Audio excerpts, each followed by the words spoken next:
Assalamualaikum warahmatullahi wabarakatuh. Good evening, Mr. Bob. Today I will translate or I will do some interpret, just like you said to us.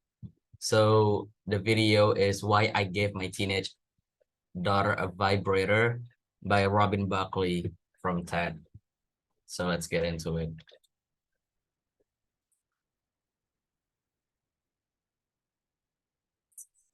Enam tahun yang lalu, ketika putri saya berumur 13 tahun, saya membelikannya vibrator.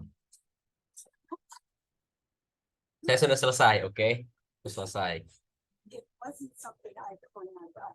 Itu bukan sesuatu yang saya rencanakan untuk lakukan.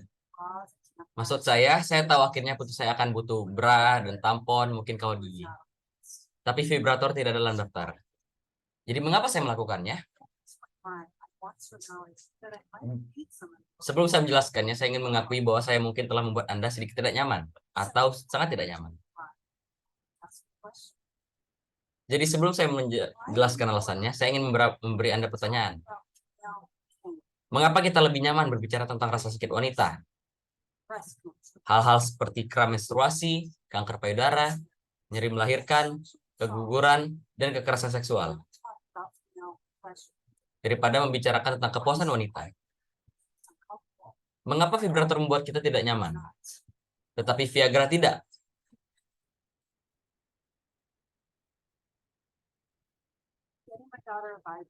Memberikan putri saya vibrator mendapatkan saya untuk berpikir tentang pentingnya memberdayakan gadis remaja.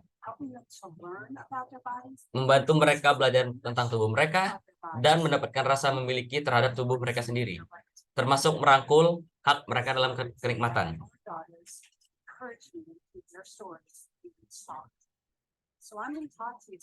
Alasan inilah yang membuat putri saya mendorong saya untuk memakai cerita mereka. Dalam ceramah ini, jadi saya akan berbicara tentang seks, khususnya yang berkaitan dengan putri remaja kita.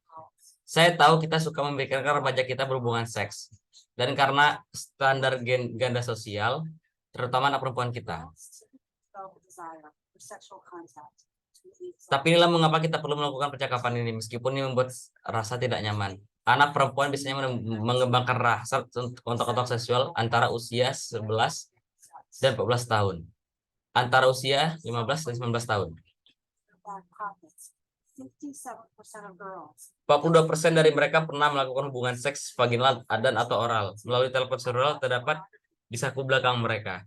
57% anak perempuan dan 80% anak laki-laki berusia antara 14 dan 18 tahun telah menonton pornografi melalui Pornhub dan ratusan situs serupa.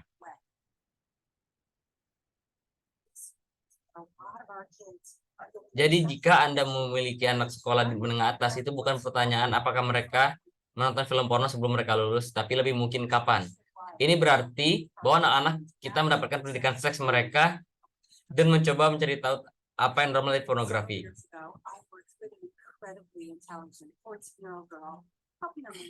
Agar mengerti kenapa tidak bisa kita biarkan anak-anak kita belajar seks sendirian, saya ingin berbagi cerita dengan Anda. Beberapa tahun lalu saya bekerja dengan seorang gadis berusia 14 tahun yang sangat cerdas, membantunya mengelola stres hidupnya secara keseluruhan.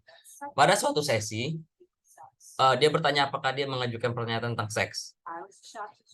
Dia berkata bahwa dia bingung tentang dasar-dasar dan bertanya apakah bahwa dasar kedua seks adalah anal. I think that's all for me. Thank you so much, Sir Bob.